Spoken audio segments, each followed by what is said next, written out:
Memory transcription subject, Onzo, your tall technical specialist. Date, standardized human time, March 26th, 2137. United Nations soldiers were amassing by the Government Hall, the very building where every Federation diplomat once gathered. If the Shadowcast's hideout was in that intricate construction, I could almost respect the brazenness to keep the secrets of Underbelly so close to every other race. There was a wondrous arrogance to it, the very trait that made the Kultians underestimate humanity until they no longer had the chance to wipe Earth out. They always assumed they were untouchable and would handily win the war until the moment Arthur was ours. While the Terrans were still calculating their moves, Kultian civilians had stormed the hall and fires danced precariously close to the building. Since the United Nations needed the information within, we were in the process of quelling blazes. The crowd had been incensed by their government throwing away evacuation shuttles, and also that they'd lost to the Predator invaders. Once we'd assessed the situation, Tyler had found us a group of human soldiers to storm the hall with. I wasn't sure where we were going, but we needed one of the native guards to help us. Even the Kultians responsible for protecting this place seem to have turned on their government. I don't think they're on the Shadowcast's locale. I've advised Tyler we need a different way of asking. My gaze monitored Orcel, a Kultian who seemed none too fond of us. While I didn't like her mingling with our posse, I could respect that she had a brain in her skull. If she was right about the Shadowcast being buried below ground, it would make our mission much smoother. My main concern was that should she end up representing a problem for us, I didn't trust Sovlin's loyalties. The Gajid wouldn't turn on humanity, but I doubted he was capable of pulling the trigger on Risel's sister either. This could be a trap set for us by the secret government, luring us into a place where they held the cards. I'll assume we won't just find a floor plan laying around, huh? Samantha asked. The Gajid hovered close to our cell as we moved toward the door. I've been to the basement. Your head's been trying to get there, through all sorts of twisting corridors and finally down an escalator. They have a subway train that takes you from the hall to the office spaces. I didn't say anything related to the Shadowcast back then, so... It's all right. Nikonus must have had some sort of bunker where he'd go if there was an attempt on his life. Idiot might have not expected an assassination, but he ain't so dumb not to have plans for it. Tyler explained. We just got to ask the guards if they know where Nikki went in an emergency. Private bunker or some shit. Orcel gulped with nervousness. What are you going to do about the civilians who pushed their way inside? They don't bother us, we don't bother them. They want to attack us, we have to defend ourselves, but hopefully they know we're here for the Shadowcast. If the bullets start flying, you better duck for cover, 'cause I sure ain't giving you a weapon. That blue helmet tells our boys you're with us. Coolio? I don't feel good about being here with a bunch of predators with guns. I bared my teeth with exasperation. Have those predators shot at you with said weapons? Sovlin, your friend, vouched the humans won't snap. We've lived on a warship with them for months during life-or-death battles. Stay behind if you want to, Orcel, but we don't have time to tipclaw around your feelings. I want to see what the Shadowcast has been doing while we all live up here. I want to know why they care so little about the lives of their own people, and why they lied to us. You're here on my planet now, so I doubt there's any avoiding humans anyway. After everything your people are responsible for, I think it's high time you stop treating us like the fucking monsters. Sam grumbled. Sovlin's spines were bristling beneath his vest. Orcel can't help how she feels, and she's not responsible for what the Kultians did. It took me a long time not to be afraid around humans. It's not easy to see you as normal. You always act like it's been so easy for us, Baldy. We said hello, and everyone tried to wipe us out. Over 1 billion dead. Everyone's lost something, but you don't see humans cowering around every alien they see. That's enough. Tyler spat. I understand that you're angry at Kultians, but Sovlin is right. Orcel had no say in what her government did. She can't help the feeling she's been programmed to have, and she deserves as much patience as we gave any other Xeno. I know it ain't easy, Sam, especially after Carlos, but he'd be the first one to warn you about lumping an entire populace together. The Gajid mimicked a human nod. The belief that makes monsters of us all. He was talking about not seeing your enemies as people. Carlos never wavered in that belief. I don't intend to let you or Orcel make my mistakes.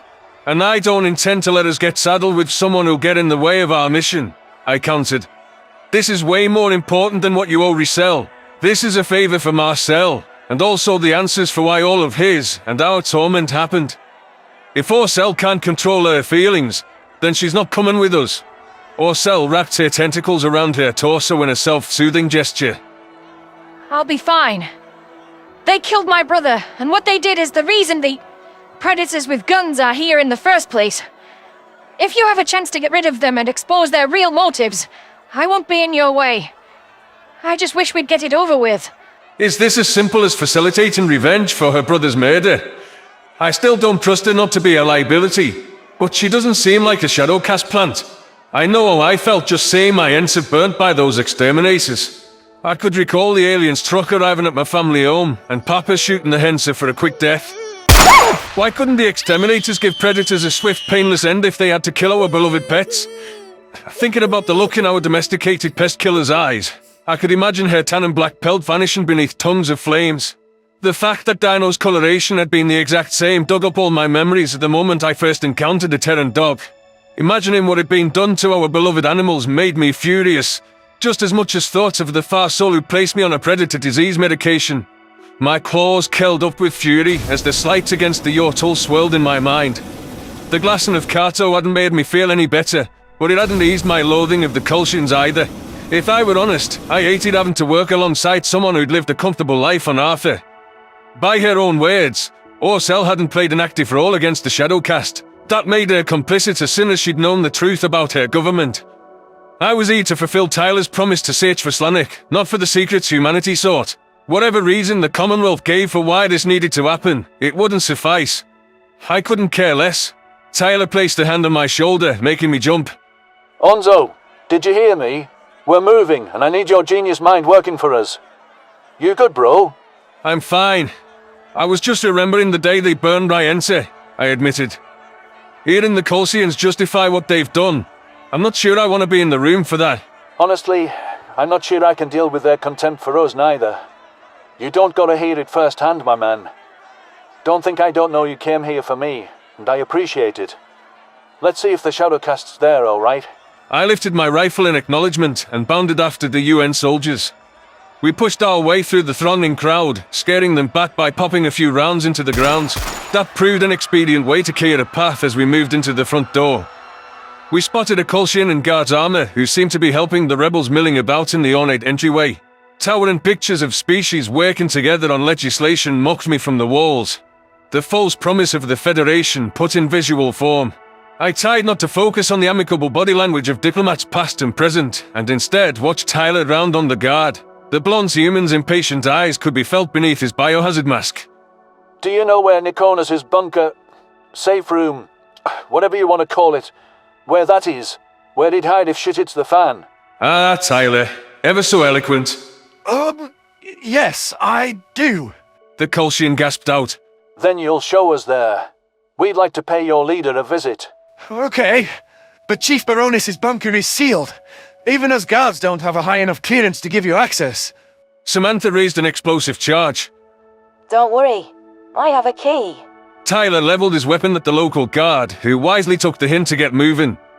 The path through the entrance hall had been walked by many diplomats, though protesters had taken to smashing anything that looked fragile. Unlike the one at our behest now, the few defenders of Arthur who'd resisted the mob had been overrun. They were in the custody of furious Kolshian civilians. Most rebels paid little mind to the hundreds of UN soldiers swarming in the direction of this Moronis fellow's bunker. The largest group of dissidents had filtered into the now vacated Auditorium, where Noah had given his speech not too long ago. It felt like another lifetime, but none of the Commonwealth's henchmen showed their faces there today. The Shadowcast has gone into hiding, it's quite clear. They think they can stay off the radar and regroup, but we won't let that happen. A handful of protesters did scatter in fright at the sight of us, but those who'd quietly sympathized with humanity fell in behind our troops. They must have figured that we were seeking out the Shadowcast, who definitely lacked the backing of their citizenry right now. Sovlin was right about the hall being built in a disorientating maze. Unless you terried these paths every day, an escort was needed to find any particular destination outside the Auditorium. Tyler questioned whether the guard was misleading us before the Gajit piped up that it was in fact a meandering maze. Orcel was taking in the sights we passed in silence and seemed to be considering whether to shrink back into the crowd of Kolshian followers. I wouldn't mind dropping it off with their kind. Before Orcel's sister could act on that thought, the guard we were tailing steered us toward an escalator. Sovlin's eyes lit up with recognition, which was a good sign we were getting somewhere. There was an unspeakable awkwardness in hundreds of Terran soldiers having to walk down the moving stairway in a single file line. Per Tyler's directives, Sam and I each perched on a rolling railing, with Soblin in front of the large Terran on a step, so that 4 guns pointed at any tracks below. Orcel stuck right behind us. She did look as curious as I felt to see whether her theory was true. I was excited by the prospect of bringing this mission to a close and ensuring that the Kolshian's legacy of destruction came to a close. The Kolshian guard pointed away from a subway train, walked to his indicated spot, and popped out a false wall. Down another few flights of stairs, you'll hit a blast door. I'm not sure your explosives are a big enough key. You need to pass a retinal scan with authorization and use today's code. I don't have either of those. Regardless, if Maronis is there, nobody will be allowed in or out. So it's kept shut by a powered switch.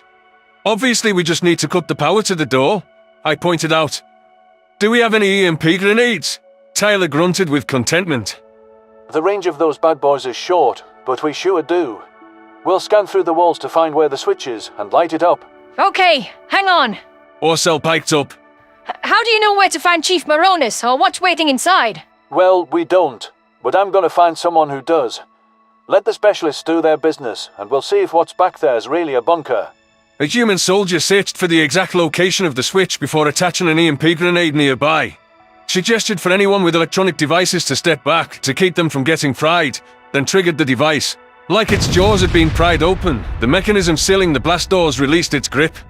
The thick barriers stood open in slow fashion and uncorked the mysterious construction behind. Orcel's eyes widened with shock as she glimpsed the scale of the cavernous space behind the entryway. Her theory about the Shadowcast's location was spot on. The door hadn't concealed entry to the head of state's bunker. A city stretched as far as the eye could see, with rounded cave-like edges above rather than a natural sky. Plants had been set up in pathways between multi-story modules and miles-long spaceship hangars. Lights hovered above the greenery to aid its growth, simulating sunlight and illuminating the cavern. Thousands of Kolshians milled about the streets, with some flocking to shops. There were a few armed sentries posted by the open doors, though none drew their weapons on us. The Terrans were quick to disarm them and line them up by the doors. I could appreciate the impressive feat of engineering to carve out an expansive settlement down here. It answered numerous questions about how the conspiracy sourced its perpetrators and where their advanced fleet had been stashed for all of these centuries. I believed fully that despite the negligible effort to send average civilians to bunkers, Commonwealth leadership had in the air in the face of our invasion. It was in line with their standard selfishness and disregard for lives. Just wait until the Kolshian protesters waltz inside behind the humans and see how an entire society was kept from them. We're going to make someone point us to Chief Maronis. Where is Maronis? Tyler barked, leaning close enough that his breath struck a sentry's cheeks. I think he should discuss the terms of your surrender. The Shadow Fleet, though, gulped.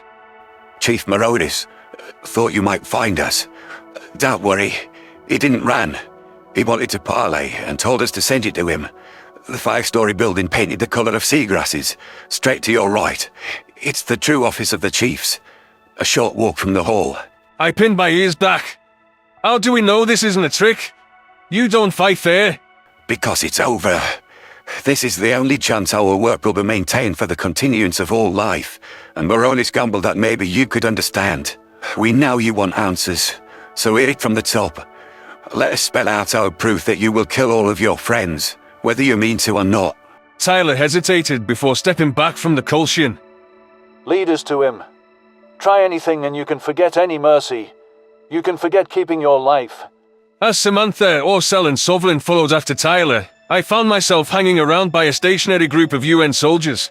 I didn't want to hear the root of the Kolshians' propaganda, explaining why humanity would snap and wipe out their sapient allies. What was the point of entertaining such wild delusions, especially when this could easily be a trap? I'd meant to stick with my exchange partner the whole way, but he said he wouldn't force me to listen to Federation bullshit. I could watch his back from out here, searching for signs of Shadowfleet treachery. When the time came to search for Slanik, I would be there to help my human friend fulfill his promise. I cleared my throat for attention. Aran, you go on ahead. I'll wait out here. If anything smells off, get out of there. Tyler glanced over his shoulder before giving a curt nod. I hate separating from you, but I respect you taking care of yourself. Don't worry, we'll see you on the flip side, Onzo. I flicked my ears in acknowledgement and watched as the Kolshian protesters tailed his contingent of Terran soldiers. Those answers meant a lot more to that posse than they did to me. All I cared about was protecting Lane and my friends. A sliver of me was curious what justification the Shadowcast thought humanity would care about, but it would be delusional ravings if they truly thought Earth would carry on their work. I rested back on my heels about a grueling day's exploration, and committed to a diligent watch outside the building where Moronis was supposed to be waiting. As long as humanity found the closure they were looking for, perhaps this wouldn't be an entirely wasted endeavor.